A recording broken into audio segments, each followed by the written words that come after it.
Bill लाके कर सकते हैं। हाँ, सरकार कर सकती है, चुनाव आयोग खुद कर सकता है। चुनाव आयोग आज के तारीख में भी कई जगह बैलेट पेपर पर चुनाव करवा रहा है। चुनाव आयोग पर यह बंधन नहीं है कि आप बैलेट पेपर पर क्यों करवा रहे हो।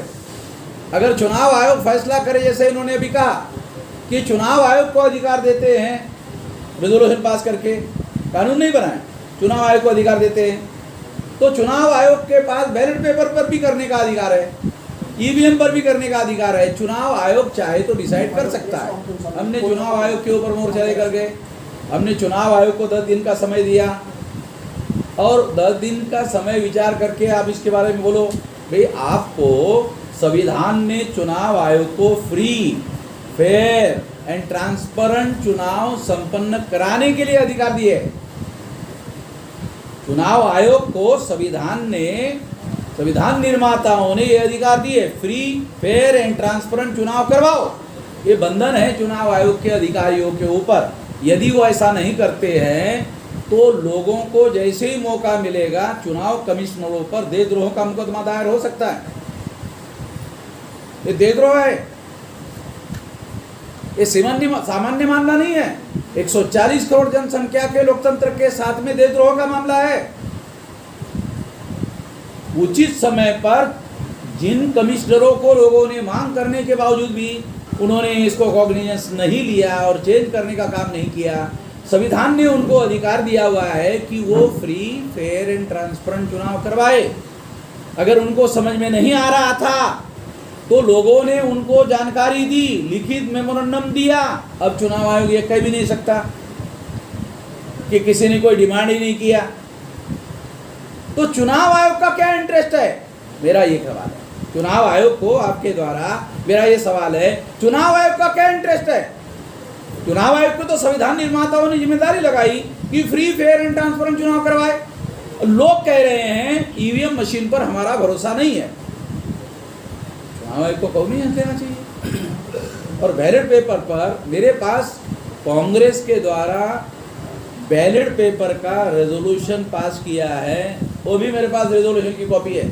मैंने कांग्रेस के लोगों को क्रिटिसाइज किया, कांग्रेस के दिग्विजय सिंह चीफ मिनिस्टर थे ना, उनके सामने कहा कि नहीं हमने तो रेजोल्यूशन पास किया, बैलेट पेपर पर लाओ।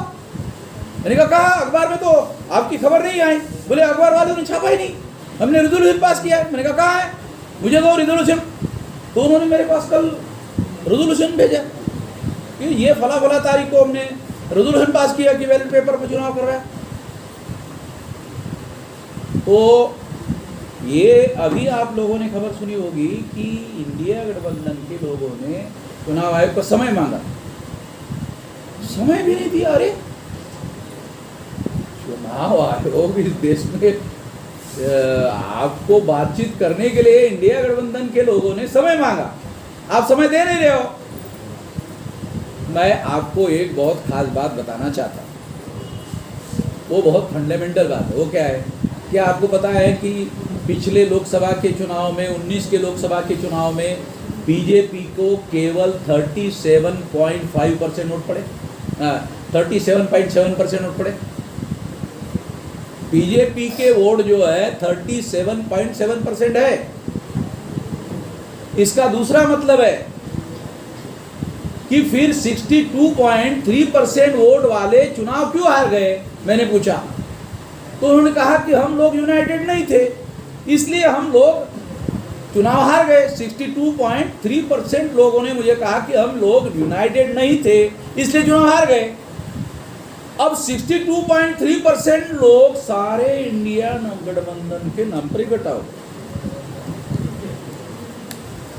आप लोगों ने, पत्रकार लोगों ने इस बात की तरफ ध्यान नहीं दिया।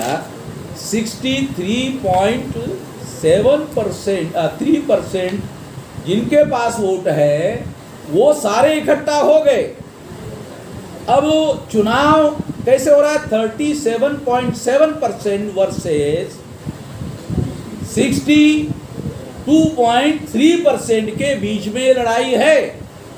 और मोदी ने चुनाव के पहले ही स्वीकार कर लिया कि वो चुनाव हार गए।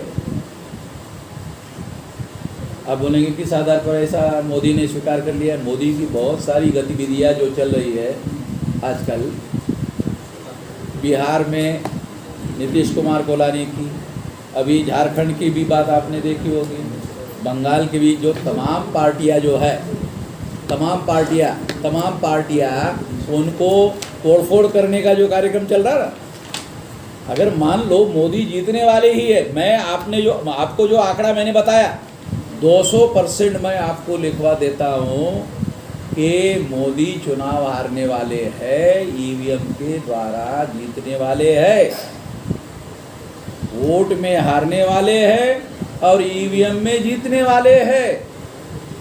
और जीतने के बाद देश में बहुत बड़ा दंगा फसाद और हिंसा होने वाली है। ये 3 बातें। चुनाव के बाद चुनाव का के लिए होता है दुनिया में, जानते हो? शांतिपूर्ण परिवर्तन करने का अधिकार वोट के अधिकार में शामिल है। जिसको ज़्यादा वोट पड़े उसको सरकार बनाने का, सरकार चलाने का अधिकार है।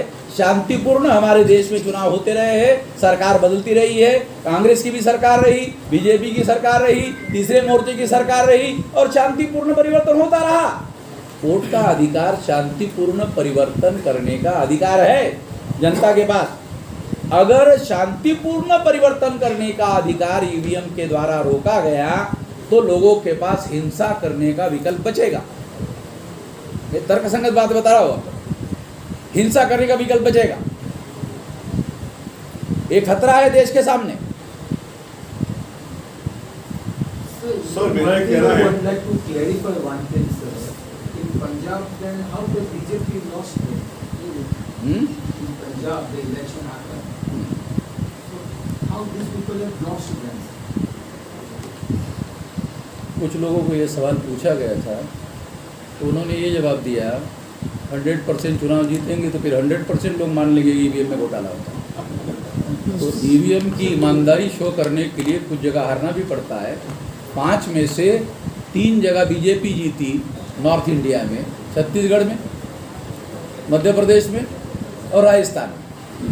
तेलंगाना में कि ये तुम 2-4-5 सीटें वाला छोटा वाला स्टेट ले लो और नॉर्थ ईस्ट रीजन का एक छोटा स्टेट जो नॉर्थ ईस्ट वाले को दे दो, ठीक है?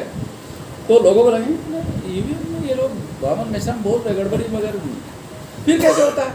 देखो मैं आपको खास बात बताना चाहता हूँ, लॉजिक कैसे फाल्स यूज़ किया जाता है। अरे अगर ईवीएम में ऐसा होता तो फिर वो कैसे जीते?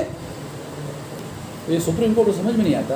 गधे लोग हैं सुप्रीम कोर्ट की जस्टिस, चीफ जस्टिस। ये लॉजिक उधर दे दो तो सुप्रीम कोर्ट में, जो आप कह रहे हो, ये लॉजिक अगर सुप्रीम कोर्ट को दोगे तो वो बोलेंगे ये बकवास मत करो, इधर ये लीगल पॉइंट बताओ। तो बोलेंगे लीगल पॉइंट बताओ। मैं आपको लीगल पॉइंट बता रहा हूँ कि सुप्रीम कोर्ट के सामने कोई बात वो बता नहीं पाए इसके समर्थन में, स्टैंडिंग में। ईवीएम का समर्थन करने का कोई खास मजबूत आधार नहीं है।